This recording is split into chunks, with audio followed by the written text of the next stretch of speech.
রাষ্ট্রীয় সংস্কার, জুলাই সনদ বাস্তবায়ন, শহীদ ও আহতদের পুনর্বাসন, পিআর পদ্ধতিতে জাতীয় নির্বাচন, প্রবাসীদের ভোটাধিকার এবং নির্বাচনের লেভেল প্লেইং ফিল্ড নিশ্চিত করা সহ 7 দফা দাবি জনগণের কাছে পৌঁছে দেওয়া হবে।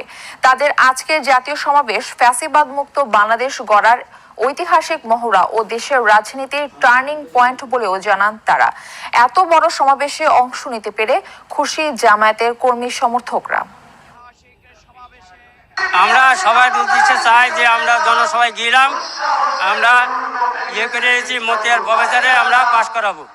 আজকের এই সমাবেশের মাধ্যমে গোটা বাংলাদেশ ছাড়িয়ে বাংলাদেশের বাইরে বাংলাদেশের সম্মানিত নাগরিক বৃন্দ যারা প্রবাসীগণ আছেন, কোটি কোটি জনতা তথ্য প্রযুক্তির মাধ্যমে আজকের এই সমাবেশে যুক্ত হয়ে ইতিমধ্যেই এই